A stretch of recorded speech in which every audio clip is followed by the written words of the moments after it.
son sujet est pour ou contre la discrimination positive envers les femmes. Et si vous voulez voter pour lui, c'est le rose fuchsia. Merci. Et vous avez l'obligation d'évoquer Pinocchio.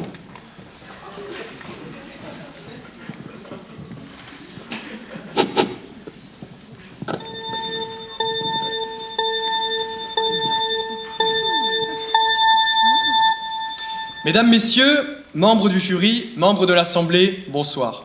Je tiens avant tout à remercier le jury et plus particulièrement son président, Monsieur de Béchillon. Convient-il de rappeler à cette Assemblée, cher monsieur, que vous avez participé à l'élaboration de la réforme constitutionnelle de 2008, à la loi relative à l'interdiction de la dissimulation du visage dans l'espace public de 2011, et, si je ne m'abuse, que vous avez été rapporteur public, astronaute pour la NASA à vos heures perdues, manager du groupe Metallica, agent 00 du MI6, doublure de Chuck Norris, imitateur de Pinocchio, porte-parole de l'association Cuir Moustache et psychologue de John Rambo quand il a finalement compris que ce n'était pas sa guerre. Mais aujourd'hui, mesdames, messieurs, c'est une autre guerre qui est déclarée, celle des inégalités. Lorsque Dolores dit à ce bon vieux SS 117 « Je suis lieutenant-colonel de l'armée israélienne, et l'idée est que nous travaillons ensemble, d'égal à égal. » Celui-ci répondit « Ha !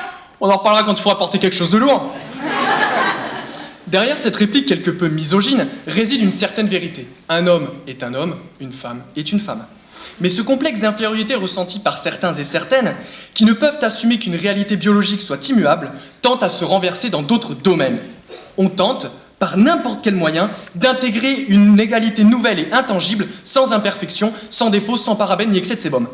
Bref, une égalité utopique et impérative dont l'existence serait basée sur l'instauration de discriminations positives.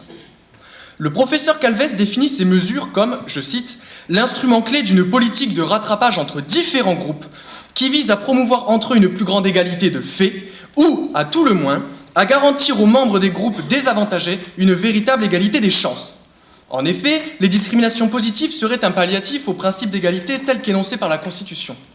Dès lors, ces mécanismes supposent donc, et je cite encore, plus qu'un traitement différencié, l'instauration d'un véritable traitement préférentiel.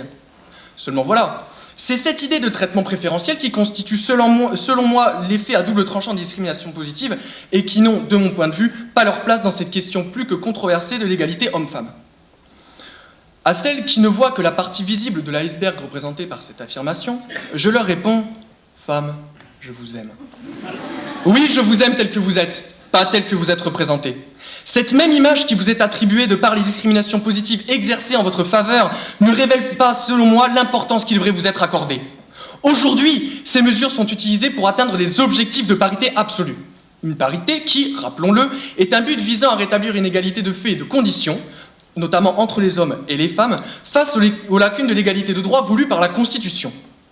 Mais ces discriminations, issues du mouvement américain de l'Affirmative Action, oh yeah, dégagent à mes yeux plus de conséquences négatives que l'inverse. Les révisions constitutionnelles de 1999 et 2008 ont permis le déverrouillage de la parité, mais le législateur a usé de cette possibilité d'atteindre cet état de fait en posant des discriminations positives stricto sensu par le biais de l'instauration de quotas. À titre d'exemple, la loi du 6 juin 2000, qui impose notamment un quota de 50% de femmes éligibles pour les élections au scrutin de liste, ou encore la loi de mars 2012, qui fixe un quota de 40% de femmes dans la haute fonction publique pour leur faciliter l'accès à ces emplois. Or, ces 40 ou 50% de places devant impérativement être occupées par les femmes créent parallèlement une discrimination négative envers des hommes qui seraient éventuellement, j'ai bien dit éventuellement, compétents. Comme le disait très justement Barack Obama dans son discours de Philadelphie, la problématique de la génération Reagan, donc des discriminations positives, c'est le ressenti. L'instauration de quotas fige une situation dans laquelle une quantité de personnes doit être impérieusement représentée afin de rassurer l'opinion publique. Elles sont considérées pour leur sexe plutôt que leurs compétences, créant ainsi un ressenti de frustration pour des hommes discriminés à leur tour en raison de leur sexe.